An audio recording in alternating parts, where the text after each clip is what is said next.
देखो, index numbers क्या होते हैं? Hello hello.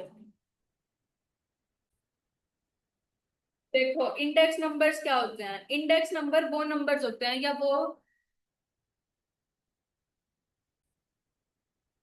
इंडेक्स नंबर्स क्या होते हैं? इंडेक्स नंबर वो स्टैटिस्टिकल टूल्स है, जैसे कि अगर हमारे को कंपैरिजन करना है, प्राइस के अंदर करना है, क्वांटिटी के अंदर करना है, हम ये जानना चाहते हैं कि किसी चीज का प्राइस बढ़ गया, घट गया, क्वांटिटी कितनी पहले कंज्यूम हो रही थी, कितनी अब कंज्यूम हो रही है, या ओवरऑल प्राइस देखना है, ओवरऑल वैल्यू देखनी है किसी चीज की, कि भाई महंगाई चेक करनी है। मान ले कि 2010 में इतनी महंगाई थी, 2020 में क्या था स्टेटस, तो उसके लिए हम क्या यूज करते हैं? Index numbers. किस लिए? कंपैरिजन के लिए। फिर लिखा हुआ है कि कंपेयर करता है चेंजेस ओवर टाइम और पीरियड। फिर क्या लिखा है कि इसके अंदर करंट ईयर, आज की तारीख को किससे कंपेयर करते हैं? जिस भी साल से हम कंपेयर करना चाहते हैं। तो जो आज का टाइम है या जिस भी साल का हम चेक करना चाहते हैं उसको बोलते हैं करंट ईयर। और जिस साल से कंपेयर करना चाहते हैं उसको बोलते हैं बेस ईयर। फिर है कि ये हमेशा किस में एक्सप्रेस किया जाता है? परसेंटेज में। ठीक है। अब मान लो कि कहीं पे ऑप्शन लिखा है 2.2, लिखा है मान लो 2.0। ठीक है।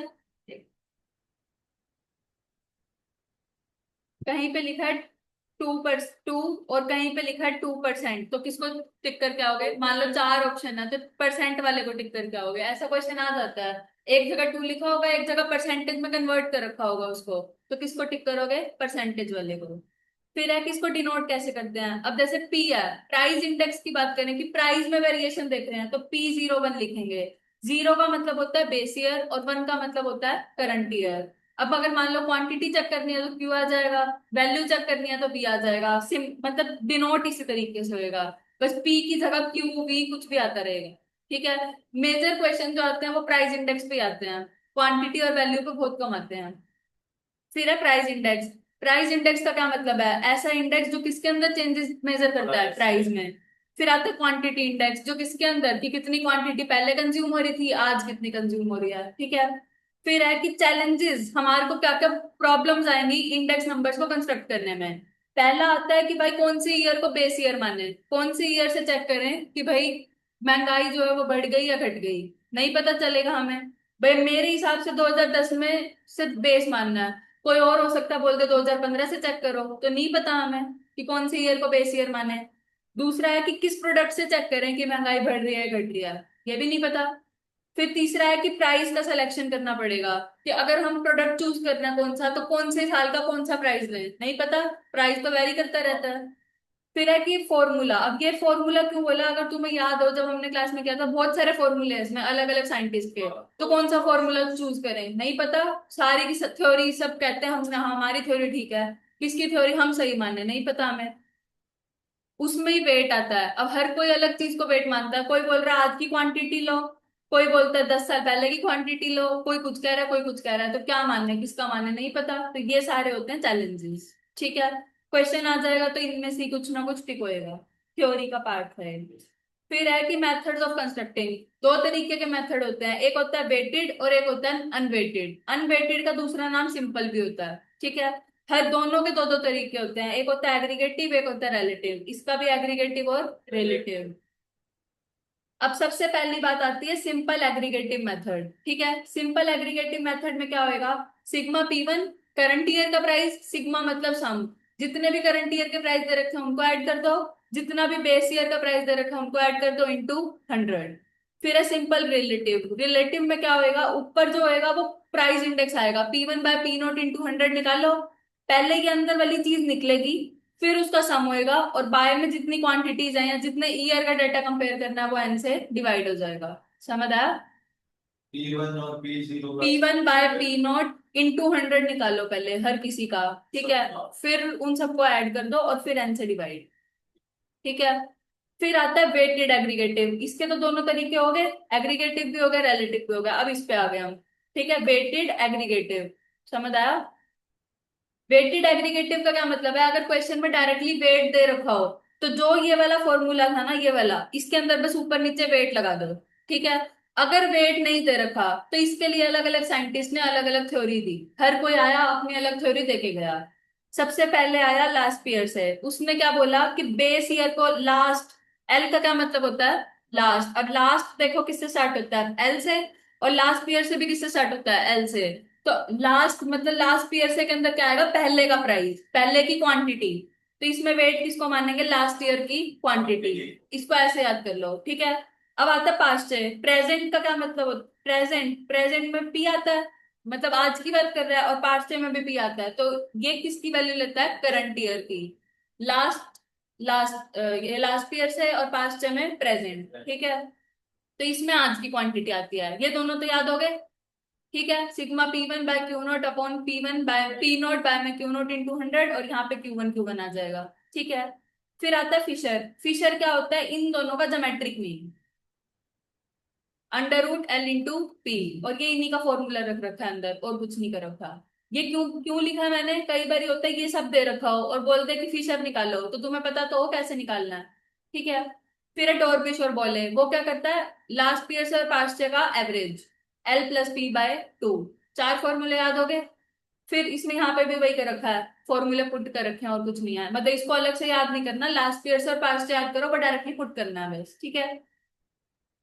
फिर आता है मार्शल एडगेवर्थ, वो क्या कहता है, क्वांटिटीज का एवरेज लेना ऊपर नीचे, Q1/Q0/2, Q1 + Q0/2, समझ आया। जैसे उसने लास्ट ईयर ने क्या बोला था, पहले की क्वांटिटी, मतलब वो क्या ले रहा था, Q0। फिर पास्ट ने बोला नहीं नहीं भाई Q1 लो, प्रेजेंट में जीते हैं। इसने क्या बोला कि दोनों का एवरेज ले लो, Q0/Q1/2, ऊपर नीचे पहले एवरेज निकालो, फिर पी जीरो से मल्टीप्लाई करो, फिर सम करो, clear.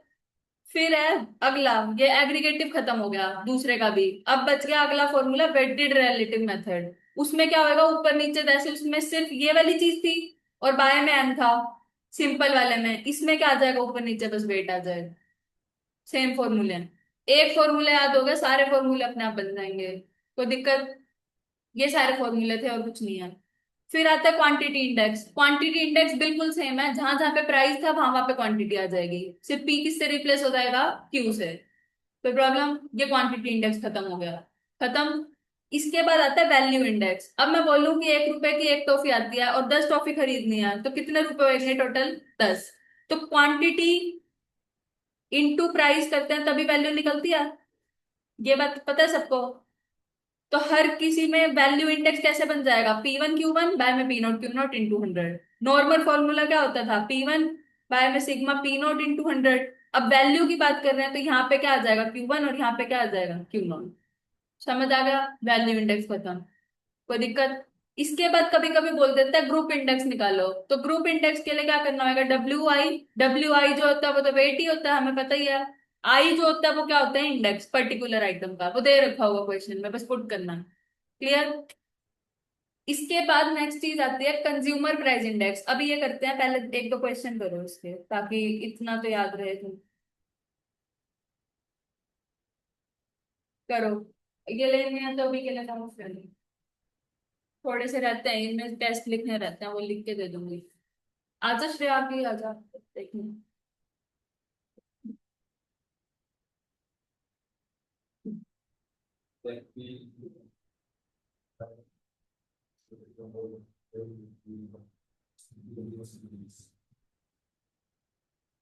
Even by P zero. Yes, देखो वैसे तो नॉर्मली क्या होता है, P1 बाय में P0 इंटू 100 होता है, लेकिन इन्होंने क्या कर रखा है, 100 के बिना दे रखा है, तो क्या हो जाएगा, P1 बाय P0 इंटू 100, की 100 हटा रखा है तो P1 बाय P0। नेक्स्ट करो।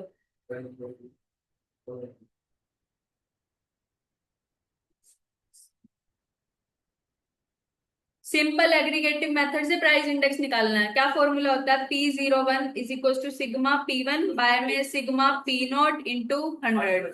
अब जो ये प्राइस दो दे रखा है 2015 का, इसको P0 मान लो, जो 2020 का दे रखा है इसको P1 मान लो, बस सॉल्व करना है।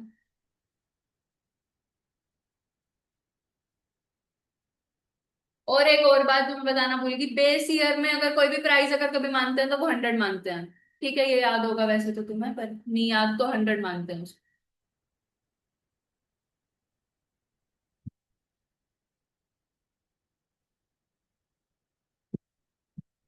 16.9%। Yes, very good. 16.9 नहीं, 169.13। हाँ, 169.13। ये कर दो और इसका आ जाएगा 169.13%। इसका क्या मतलब है, ये चीज आई है जो कि मान लो अगर मैं बेस ईयर का प्राइस 100 मानूं और आज का प्राइस 169.31% आ गया, तो मतलब महंगाई हो गई कितनी, 69%। 69% से चीजें क्या हो गई, महंगी। कभी कभी क्या आएगा पेपर में, ऐसे ऑप्शन दे देगा कि आप इसको कैलकुलेट करो और फिर आप इससे क्या इंटरप्रेट करते हो, मतलब इससे आप क्या समझते हो। तो क्या समझ रहे हैं हम कि महंगाई बढ़ गई कितने परसेंट, 69.3%। क्लियर। नेक्स्ट करो।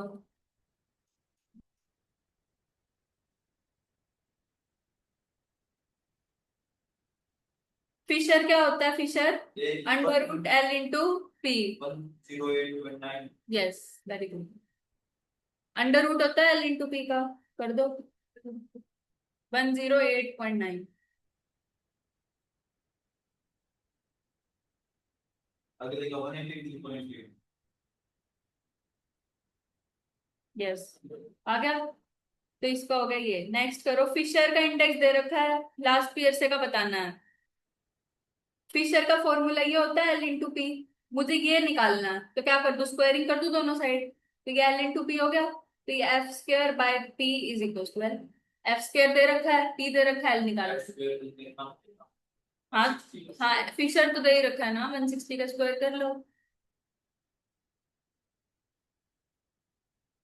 बाय में पास्टे का भी दे रखा है 140, उसको डिवाइड करना है बस।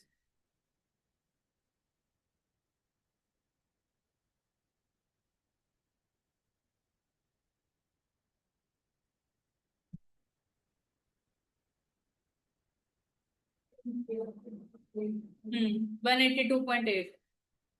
नेक्स्ट करो। ये टेबल दे रखी है, इसमें सारे निकालने हैं। लास्ट ईयर से, पास्ट ईयर, डॉर्बिश, फिशर, मार्शल, ठीक है।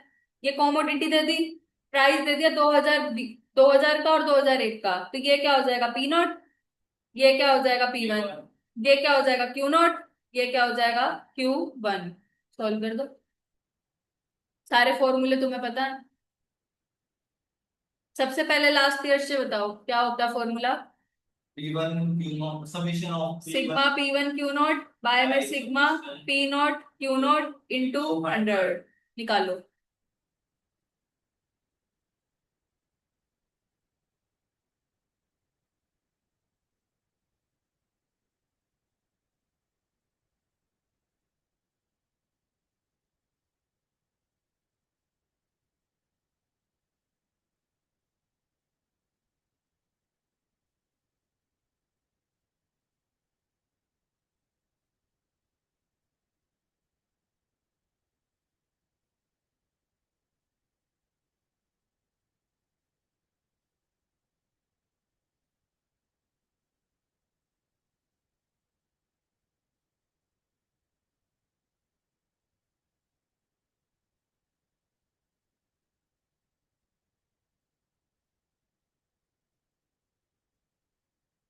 112.3। देख। लास्ट हाँ, 112.3।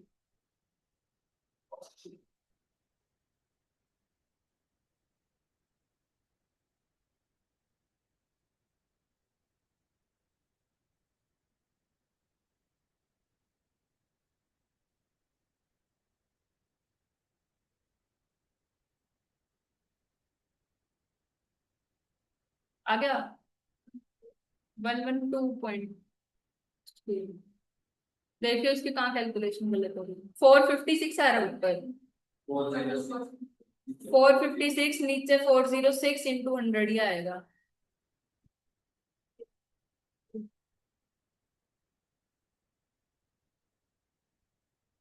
आस्टे का क्या फॉर्मूला होता है, जहां पे क्यू नॉट है वहां पे क्या आ जाएगा क्यू वन, क्योंकि वो किसका लेता है, प्रेजेंट का। और लास्ट ईयर से किसका लेता है, लास्ट ईयर का।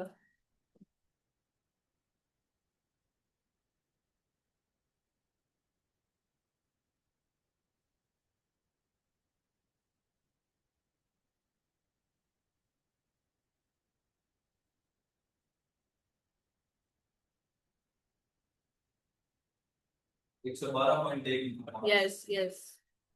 सिग्मा P1Q1 कितना आ जाएगा 506, P0Q1 कितना आ जाएगा 451 इंटू 100। ठीक है, सॉल्व कर लोगे, इसको सॉल्व करोगे तो कितना आ जाएगा 112.91, सॉरी 19। तो इसका निकाला डॉर्बिश। डॉर्बिश क्या होता है डॉर्बिश? इन दोनों का एवरेज। एवरेज। तो निकाल दो, दोनों आ गए, एवरेज निकालना है। कैसे निकलता है average? This plus this by 2।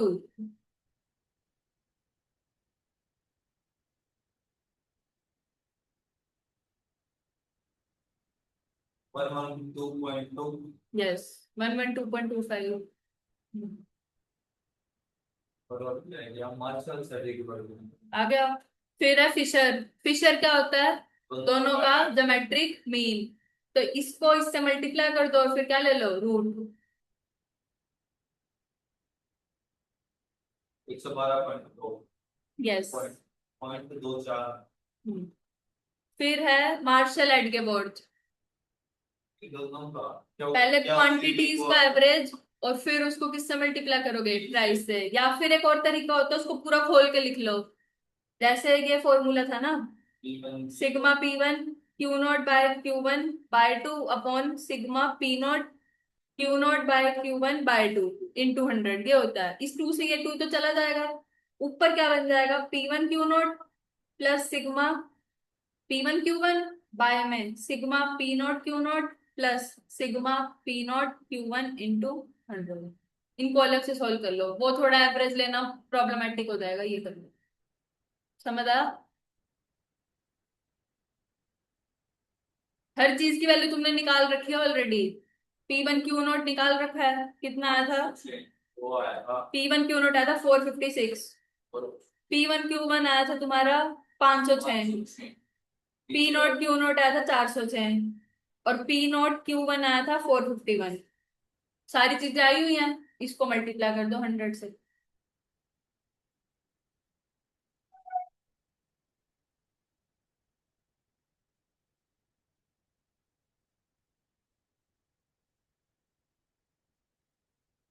एक सौ 12.25।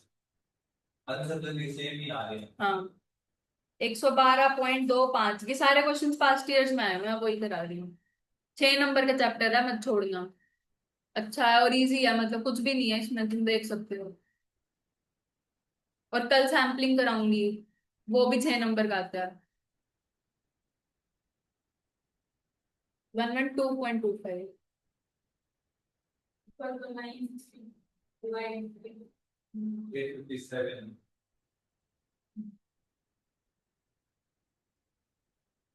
आ गया, नेक्स्ट करो।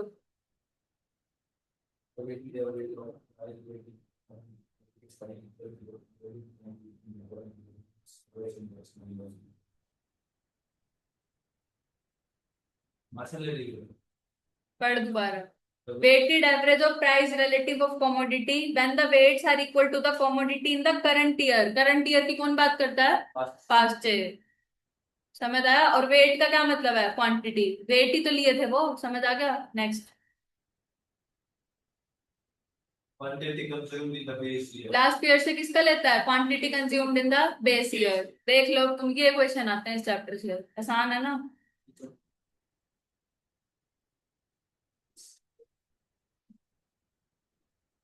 मार्शल ले लीजिए। दोनों का एवरेज कौन लेता है? मार्शल एडगेवर्ड। क्लियर? नेक्स्ट करो, ये तो अभी टेस्ट बताने हैं, अब वापस आ जाओ।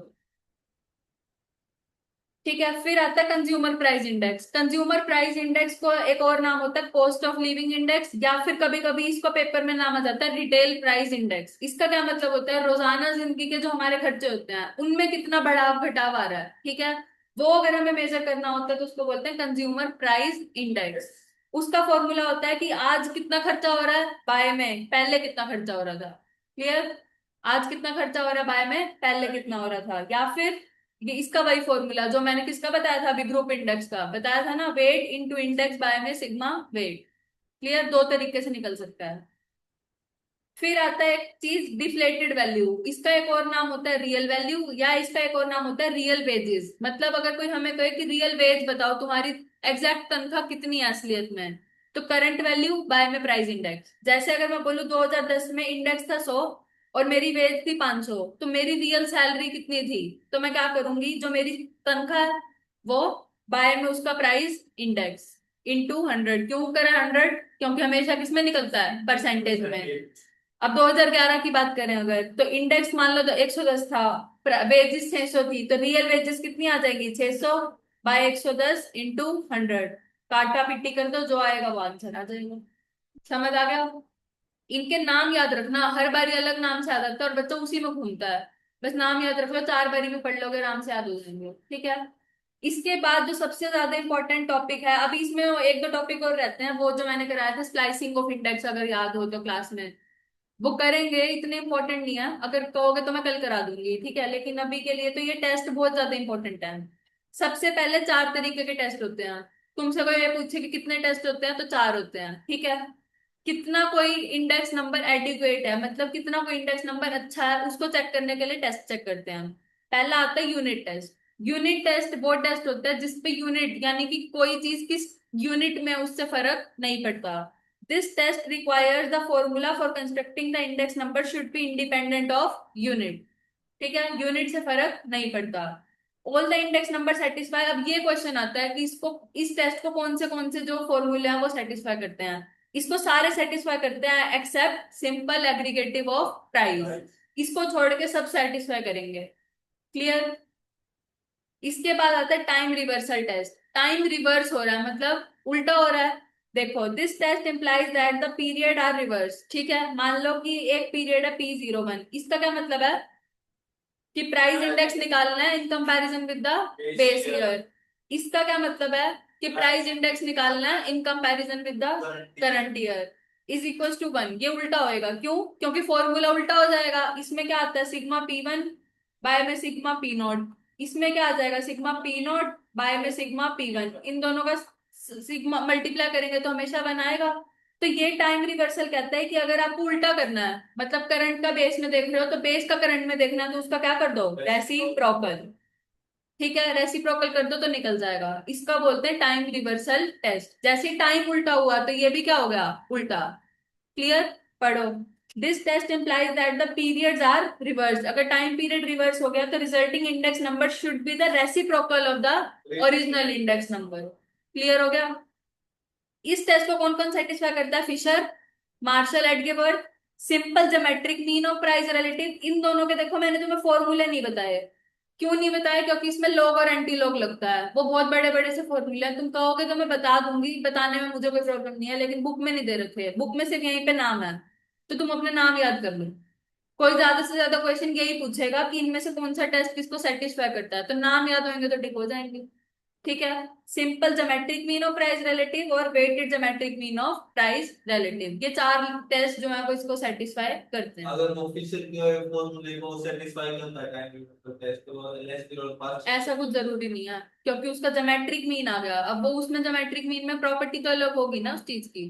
कोई मतलब ज्योमेट्रिक मीन लेने के बाद कोई चीज सेटिस्फाई कर रही है और एक अलग अलग हो रही है, तो अलग अलग बात है ना। समझ आया? तो इनमें बस यही चारों सेटिस्फाई करेंगे। क्लियर? ये बिल्कुल फिक्स क्वेश्चन है, इनकी थ्योरी है, बस ये याद हो जाएगी तो सारे क्वेश्चन हो जाएंगे। फिर इसके बाद आता है कि this test requires that the periods of price index and quantity index should be equal to the corresponding value index. अब ये थर्ड टेस्ट है। इस थर्ड टेस्ट का नाम क्या होता है, फैक्टर रिवर्सल टेस्ट। इसमें क्या बोलता है ये कि प्राइस जो होती है वो क्वांटिटी के इक्वल, प्राइस को जब क्वांटिटी से इक्वल मल्टीप्लाई करते हैं तो क्या मिलता है हमें, वैल्यू इंडेक्स। तो ये टेस्ट सिर्फ यही बोलता है, और इसको सेटिस्फाई करने वाला सिर्फ अकेला कौन है, फिशर। इसीलिए फिशर को जो है वो सबसे बढ़िया आइडियल जो है इंडेक्स नंबर माना जाता है। तुमसे ये क्वेश्चन पूछ सकता है कि सबसे बेस्ट जो है हमारा फॉर्मूला कौन सा है, तो वो किसका है, फिशर का। क्यों? क्योंकि वो सबको सेटिस्फाई करता है एक्सेप्ट सर्कुलर। ये भी पूछ सकता है कि फिशर किसको सेटिस्फाई नहीं करता, वो किसको नहीं करता, सर्कुलर को। अब सर्कुलर क्यों नाम दिया, मान लो 0 1 2 लिखा हुआ सर्कल में, तो इसको क्या करूं मैं, P0 से चलो 0 1, फिर 1 पे आ गए तो 1 2, फिर 2 पे आ गए तो 2 0, सबका प्रोडक्ट कर दोगे तो क्या आ जाएगा, 1। ऐसी सी चीज हम ऑलरेडी देख चुके टाइम में। तो ये जो सर्कुलर टेस्ट है ये और कुछ नहीं है, ये क्या है, टाइम रिवर्सल का एक्सटेंशन। समझ आया? उसमें सिर्फ 2 थे, इसमें कितने भी आ सकते हैं, ये मैंने सिर्फ 2 का करके दिखाया, कितने भी ले लो सर्कल में। लाइन वाइज चलते जाओ, 0 से 1, 1 से 2, 2 से 0, सबका प्रोडक्ट कर दो, हमेशा क्या आएगा, 1। समझ आया?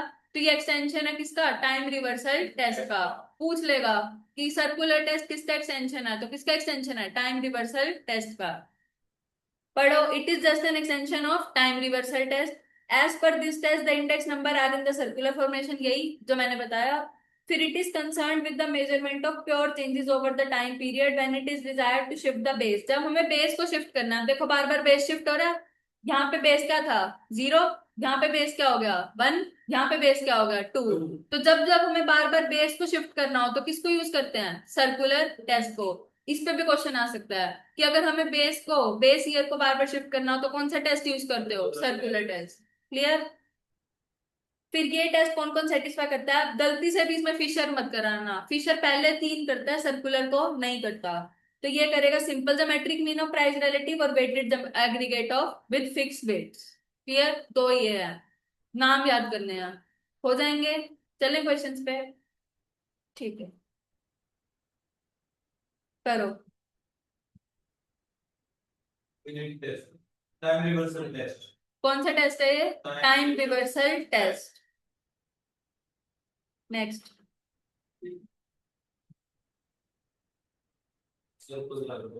पक्का?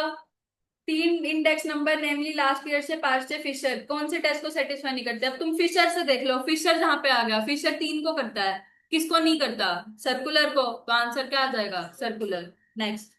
Circular test, the test of shifting of base, जिसमें बेस शिफ्ट होते हैं वो कौन सा होता है? सर्कुलर। ठीक है, नेक्स्ट। ये सब पास्ट ईयर्स में आए हुए हैं क्वेश्चन। प्राइस रिलेटिव, हाँ, क्यों? क्योंकि वो तो टेस्ट ही नहीं है। टेस्ट तो 4 ही थे, एक यूनिट टेस्ट था, एक टाइम रिवर्सल था, एक फैक्टर रिवर्सल था और एक सर्कुलर था। प्राइस रिलेटिव कोई टेस्ट है? नहीं है, तो यही आंसर हो जाएगा, क्योंकि हमसे क्या पूछ रहा है? Not applied. समझ आ गया? नेक्स्ट करो।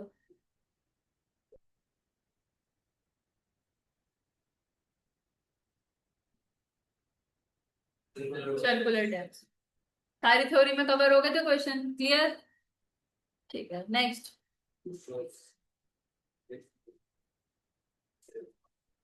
both factor and time reversible.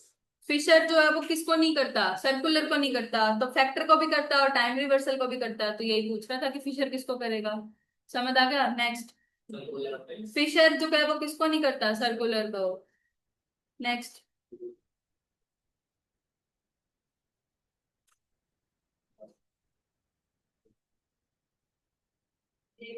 Yes, ये क्या बताया था मैंने? कंज्यूमर प्राइस इंडेक्स, मतलब एक बास्केट के अंदर हमारी जो रोजाना चीजें हैं उनको हमने भर लिया, फिर उनका कंपैरिजन करा, तो वो क्या होता है? Consumer price index. और उसी का नाम क्या होता है? Retail price index. और एक और नाम क्या होता है? Cost of living index. ठीक है, 3 नाम है उसके। क्लियर? इसके बाद ये है, करो। gross,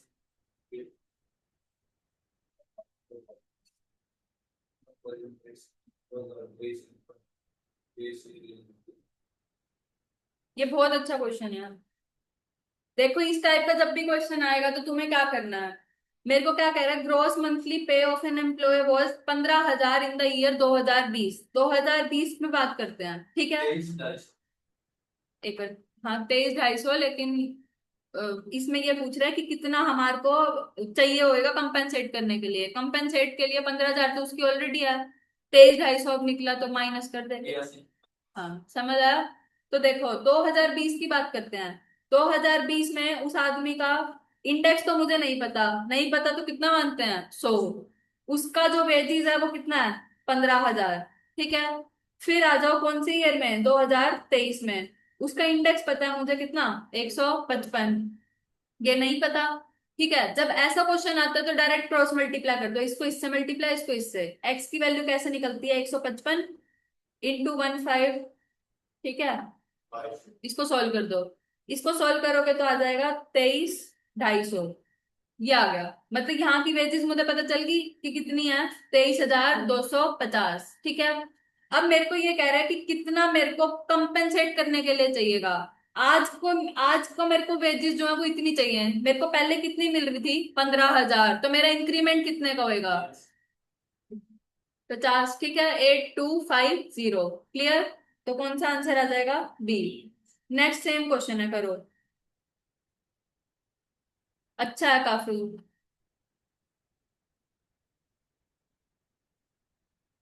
इस क्वेश्चन में देखो ये वाली चीज जो है अगली वेजेस दे रखी हैं, पर ये वेजेस जो है वो गलत है। हमें क्या करना है, नॉर्मली जैसे यहाँ पे एक्स निकाला था, इसको एक्स ही मानो। इस एक्स की वैल्यू निकाल दो और फिर ये बताओ कि जो तुम आज की तारीख में तनख्वाह दे रहे हो वो कितनी कम या ज्यादा है।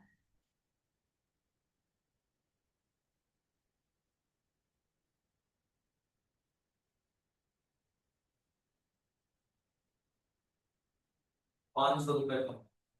गलत। 2013 और 2023। 2013 का इंडेक्स दे रखा है 135, और अब ये बढ़ के हो गया 180। पहले था 23,000, ये मेरे को निकालना है। तो 180 30,666। इंटू 23,000 बाय में 135 कितना आएगा? 30,000। 30,686, नहीं 66, हाँ। 30,666.66 यार। पर हम कितना दे रहे हैं? 29,500। तो कितने का गैप आ रहा है, कितना और ज्यादा देना पड़ेगा? 30,666 में से क्या माइनस कर दोगे? 29,500। एक 1100 मतलब जीरो। A option. समझ आया? क्लियर हो गया? ये कंपेंसेट पूछेगा कि कितने से कंपेंसेट हो रहा है, तो वो निकालना पड़ेगा माइनस करके। समझ आ गया? दोनों क्वेश्चन एक से एक थे, और ये पास्ट ईयर्स में आए हुए हैं दोनों। करो, पहले ये वाला क्वेश्चन करो। रियल वेजेस का फॉर्मूला पता तुम्हें क्या होता है? लिखा हुआ है नोट्स में। आई। नोट्स में लिखा हुआ है, क्या होता है? Current value by price index. क्या है इसमें? आज की तनख्वाह कितनी है उसकी?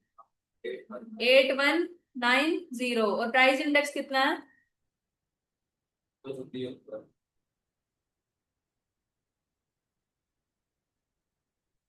30,000 मल्टीप्लाई। मल्टीप्लाई 100 भी होएगा। क्लियर? समझ आ गया? अब करो ये वाला क्वेश्चन।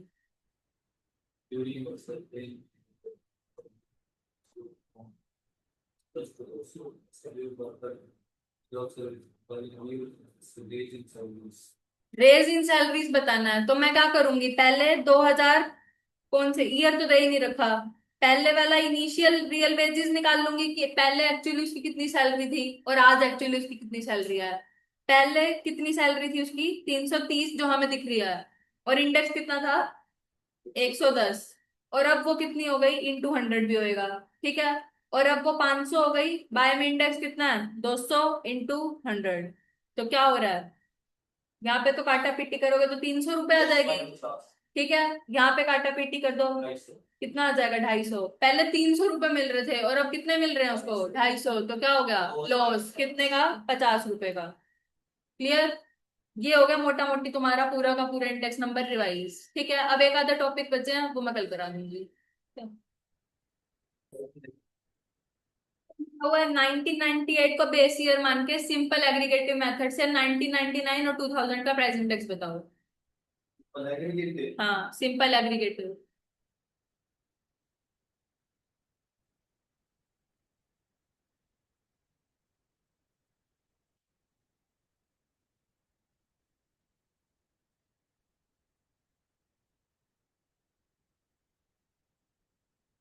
123।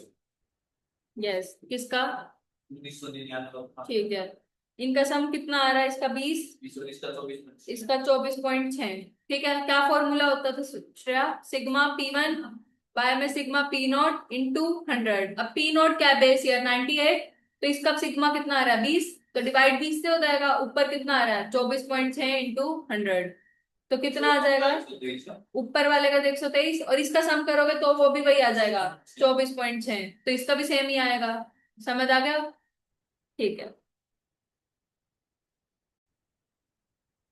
सेम क्वेश्चन है, 1999 का और 2000 का निकालना है सिंपल एग्रीगेटिव से ही, और बेस ईयर किसको मानना है? 98 को। करो।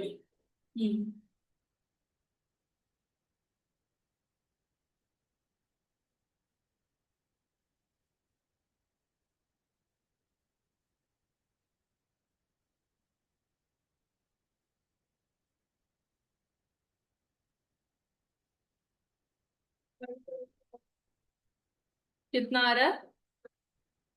121.132। यस। 144 नहीं, 114। 114.90। हाँ। इसका सम कितना आ रहा है? 53।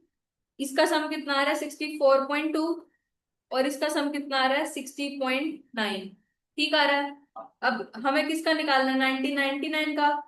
तो इसका सिग्मा बाय में ये इंटू 100, इसको सोल्व कर दो, क्या आ जाएगा? 121.13। ऐसे इसको कर दो, तो इसका आएगा 114। 0.90। ठीक है।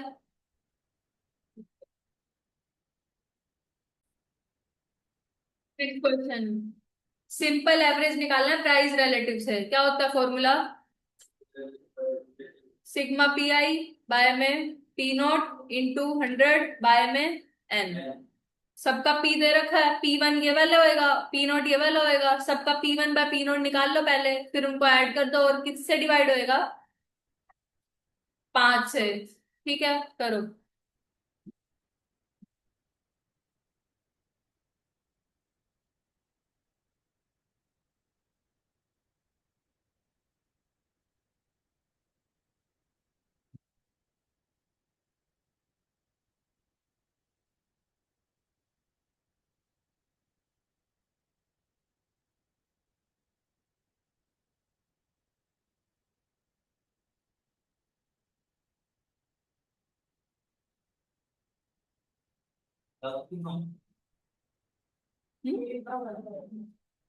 कैसे कर रहे हो? 125 बाय 115 प्लस 108, सॉरी 117 बाय 108। मैंने उल्टा बोल दिया था, 2011 से 2012 है, तो ये पी नॉट होएगा, ये P1 होएगा। मैंने उल्टा बोल दिया था पहले।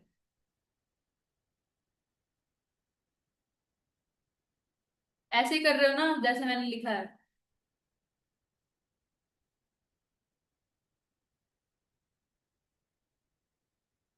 Divided by 5।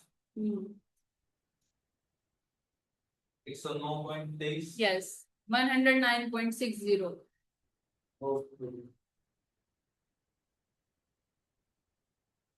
ये आपकी तो राइट नहीं। किसी और की?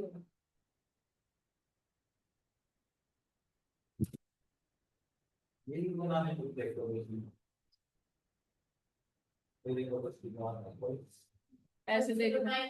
यस, 109.60।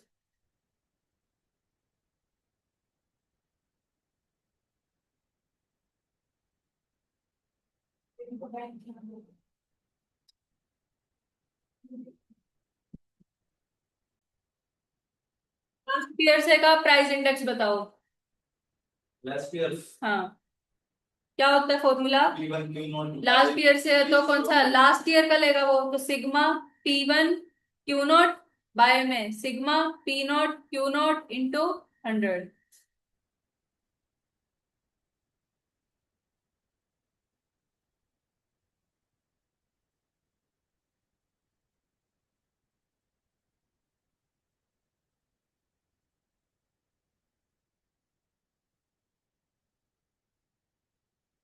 एक 7.1। Yes, very good. ऊपर क्या आ रहा है? 600। 560 इंटू 100 क्या आ जाएगा? 107.14। क्लियर? नहीं आया श्रेया? कर लो। कैलकुलेटर नहीं आ रहा है पैसे का क्या करेगी। कोई तो हो क्या गया। है 02 का है तो। पास्ट से का प्राइस इंडेक्स निकालो। क्या होता है फॉर्मूला? पास्ट से मतलब प्रेजेंट, पीपी। फिर क्या आ जाएगा? P1 Q1 बाय में sigma P1 P0 Q1 into 100।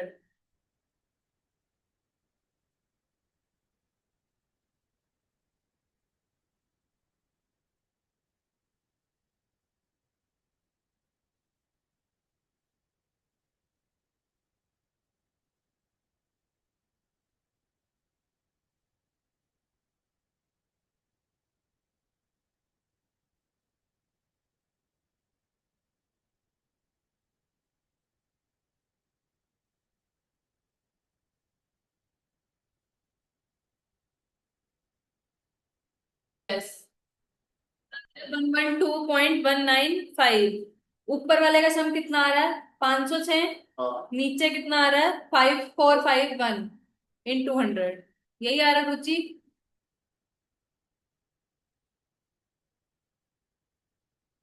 तो कितना आ जाएगा ये? 112.195। नहीं आ रहा? 112.4 आ रहा है। कोई बात नहीं, 112 तो आ गया ना, कोई बात नहीं, अप्रोक्सीमेट ही आता है। रेट के वर्ड से प्राइस इंडेक्स निकालो। क्या होता है formula? Sigma P1 Q0 bye Q1। 2 से 2 कट जाता है, तो इसमें सीधा क्या करना होता है? Q1 और Q0 को ऐड कर दो। बाय में sigma P0 Q0 plus Q1। एक बार नीचे कर लो। नीचे? एक बार और नीचे कर अच्छा, अलग क्वेश्चन है, ऊपर दो। लो। इसको ऐसे निकाल लो ना, Q1 और Q0 को ऐड कर दो, ये P0, ये P1, ये Q0 और ये Q1। तो Q1 और Q0 को ऐड कर दो और P1 से मल्टीप्लाई कर दो, डायरेक्टली आ जाएगा।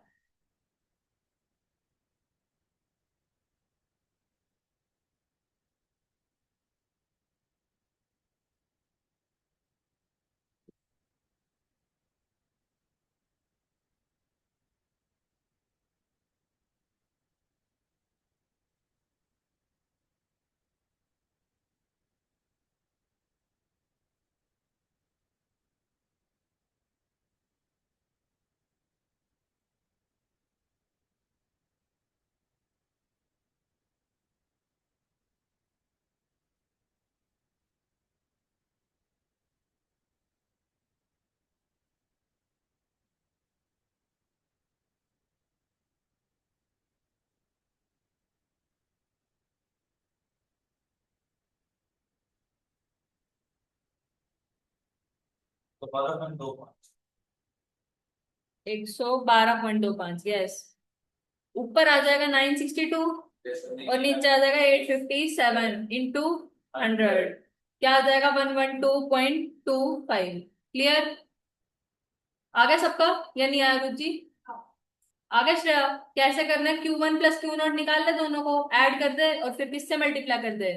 P1 से ऊपर वाले में और नीचे वाले में P0 से। आ गया? ठीक है, ये करो। 200। लास्ट पियर्स का दे रखा है, पास्ट का दे रखा है, फिशर का निकालना है। फिशर का क्या होता है? Under root L into P. ठीक है, अंडर रूट एल 250 इंटू 160 कर दो, इसको सॉल्व कितना आ जाएगा? 200। क्लियर? इसी, ये क्वेश्चन है, इसके अंदर फिशर का निकालो। अंदर। इसमें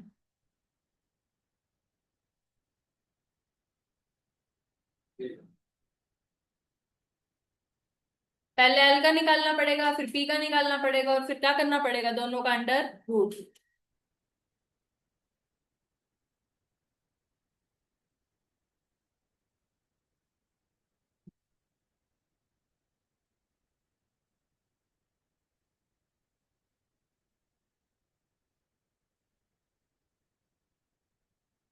एक 112.25।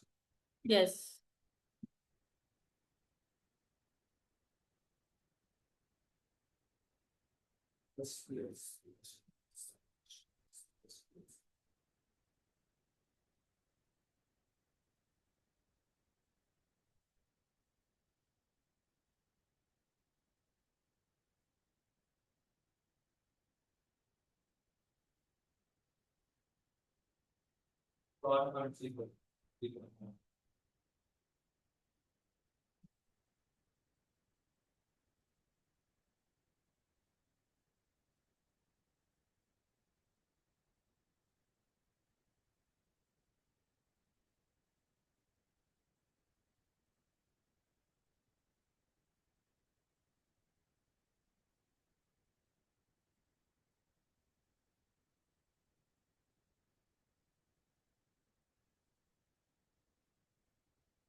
हो रहा है? लास्ट ईयर से का कितना आ रहा है? 112.3। और पास्ट का वो तो निकाला था। 112.2। आ गया रुचि? कर लो आराम से करो। लास्ट पीएसए का फॉर्मूला क्या होता है? सिग्मा P1 लास्ट मतलब लास्ट, तो क्यू नॉट बाय में sigma P not q not into 100। और पास्टे का सिग्मा P1 Q1 बाय में sigma P not Q1 into 100। यही करना है। पास्टे का आ जाएगा 112.20, और लास्ट पीएसए का आ रहा है 112.31। इन दोनों का क्या करना है? ज्योमेट्रिक मीन निकाल दो।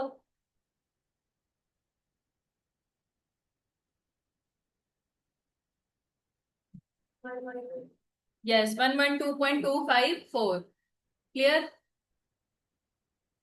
जिसका ये हो गया, नेक्स्ट करो। लास्ट पीरियड से का इंडेक्स दे रखा है, फिशर का दे रखा है, पास्ट का निकालना है। फिशर का क्या फॉर्मूला होता है? Under root L into P निकालना है, स्क्वायरिंग बोथ साइड्स। आज ही किया ऐसा क्वेश्चन। 108, यस। लास्ट पीरियड से का निकाल दो। 139 139 और 1.39, देखो दोनों में से क्या ठीक होएगा? इंडेक्स 139 नंबर हमेशा परसेंटेज में निकलता है, तो 1.39 ये ठीक होएगा। पेपर में दोनों ऑप्शन दे देगा जानबूझ के, तो क्या ठीक करके आओगे? 1.39। आ गया श्रेया? ठीक है।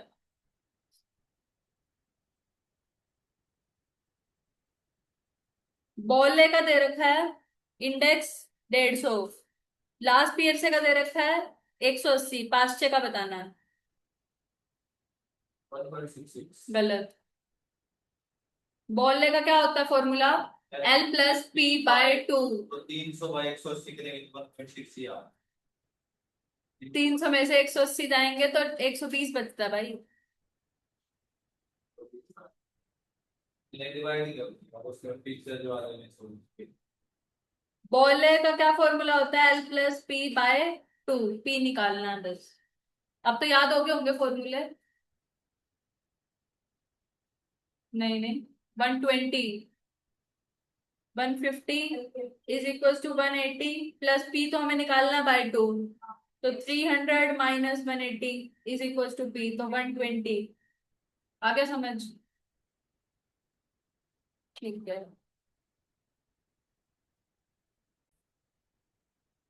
हमें क्या निकालना है? General index. क्या फॉर्मूला होता है जनरल इंडेक्स का? सिग्मा WI बाय में सिग्मा W। आज ही बताया। जनरल इंडेक्स और ग्रुप इंडेक्स एक ही बात होती है। वेट दे रखा है, इंडेक्स नंबर दे रखा है।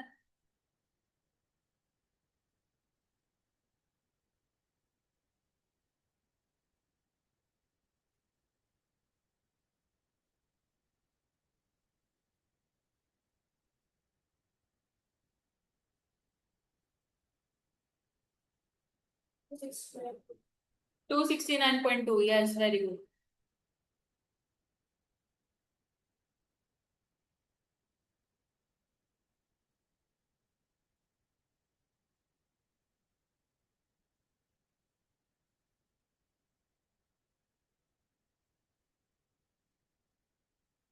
ऊपर क्या आ रहा है इसको सोल्व करके? 26920, और नीचे कितना आ रहा है टोटल वेट्स का? टोटल 100, तो डायरेक्टली आ जाएगा 269.20। आगे रुचि।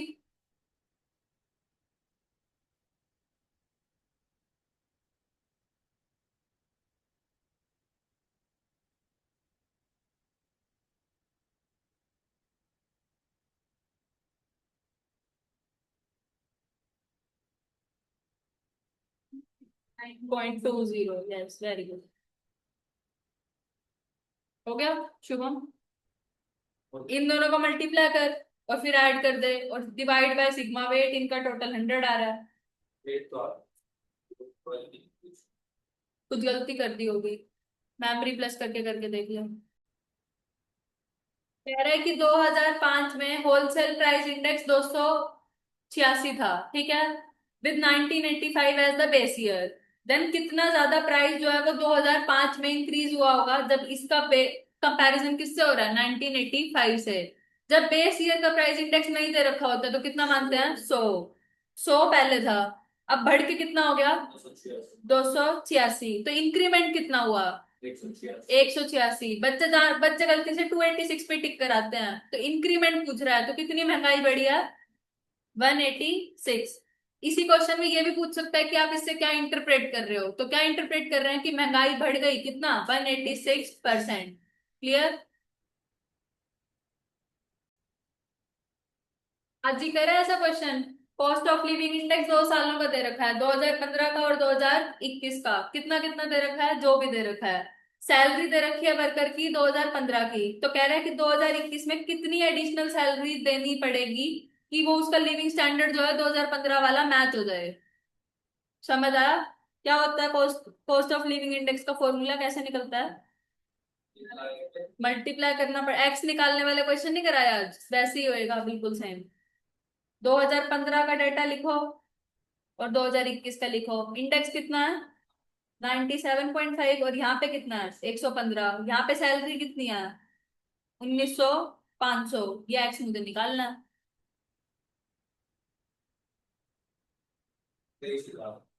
अब क्वेश्चन में गलती यही होगी, मैंने जानबूझ के बोला था। पढ़ो क्वेश्चन क्या पूछ रहा है। यस, क्योंकि हमसे क्या पूछ रहा है कि कितनी एडिशनल सैलरी देनी पड़ेगी। एक्स की वैल्यू कितनी निकल के आएगी? 23,000।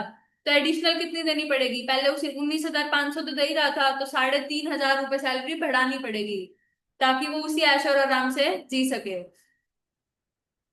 एक्स की वैल्यू आ जाएगी कैसे? 115 इंटू 19,500 बाय में 97.5, कितनी आ जाएगी? 23,000।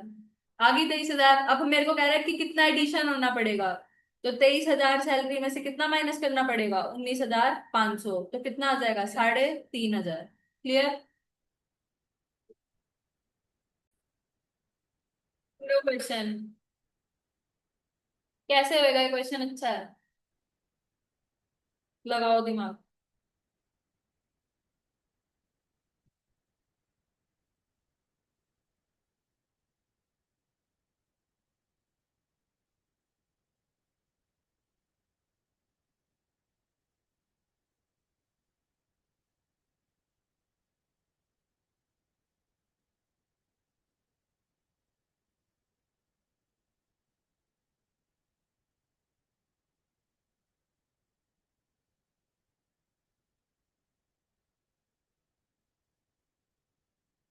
कॉस्ट इंडेक्स निकालना पड़ेगा।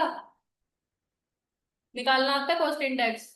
कॉस्ट इंडेक्स का दो फॉर्मूले बताए थे, एक तो ये बताया था प्रेजेंट खर्चा बाय में बेस ईयर का खर्चा, और दूसरा यस 141.76। नोट्स में देखो कॉस्ट इंडेक्स का फॉर्मूला कैसे निकलता है। सिग्मा IW बाय में सिग्मा वेट, दोनों डेटा दे रखे हैं।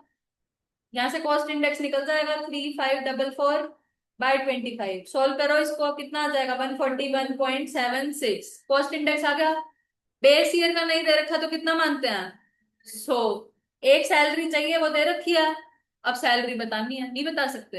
एक्स वाला क्वेश्चन। बेस ईयर में वो इतना कमा रहा है। हाँ तो कमा रहा है, तो उसकी सैलरी तो दे रखी है। न्यू ईयर की सैलरी निकाल ले। नहीं निकाल सकता? एक्स की वैल्यू तो निकालनी है।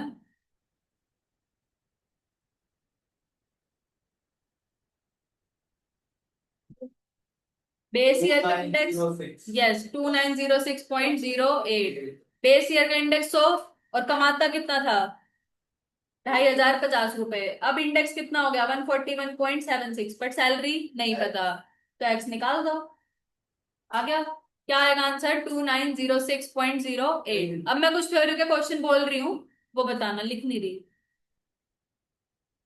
ठीक है?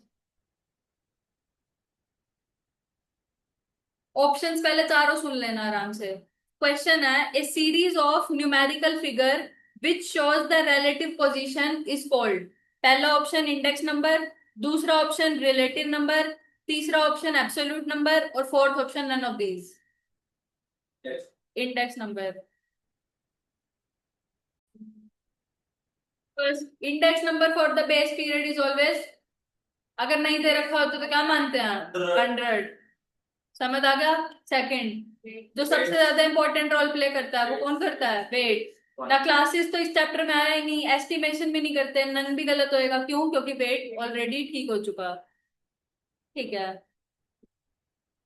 Dash is particularly suitable for construction of index numbers. समझ आ गया क्वेश्चन? सबसे ज्यादा क्या चीज सुटेबल है इंडेक्स नंबर को कंस्ट्रक्ट करने में? पहला हार्मोनिक मीन, दूसरा अरिथमेटिक मीन, तीसरा ज्योमेट्रिक मीन, और फोर्थ नन। जीएम। जीएम क्यों होएगा? क्योंकि फिशर का इंडेक्स नंबर जो था वो सबसे ज्यादा क्या था? आइडियल, और उसके अंदर क्या लग रहा था? Geometric mean. तो सबसे ज्यादा क्या है suitable? Geometric mean. Index number shows dash changes rather in the absolute amount. ठीक है, किसके अंदर चेंजेस शो करता है? पहला रिलेटिव, दूसरा परसेंटेज, तीसरा both, fourth none. Index number में किसके अंदर एक्सप्रेस होती हैं चेंजेस? परसेंटेज के अंदर। ठीक है, एब्सोल्यूट वैल्यू नहीं होती। जैसे अभी रुचि और इसके आंसर में कंफ्लिक्ट क्यों हुआ था? क्योंकि आंसर किसके अंदर आना था? परसेंटेज में। ठीक है। Dash makes the index number time reversible. Time reversible index number किसकी वजह से होता है? पहला अरिथमेटिक मीन, दूसरा ज्योमेट्रिक मीन, तीसरा harmonic mean, fourth none. Yes, ये मैंने पहले समझाया था क्लास में कि जो टाइम रिवर्सल होता है वो किसकी वजह से होता है? ज्योमेट्रिक मीन की वजह से। तो ये याद रखना। ठीक है। प्राइस रिलेटिव का फॉर्मूला क्या होता है? Current year by base year into 100। और 100 नहीं दे रखा तो इसका मतलब क्या है? कि नॉर्मल इंडेक्स की बात कर रहा है। Index number is equal to, ठीक है, option number one sum of price relative, दूसरा एवरेज ऑफ प्राइस रिलेटिव, तीसरा product of price relative, fourth none.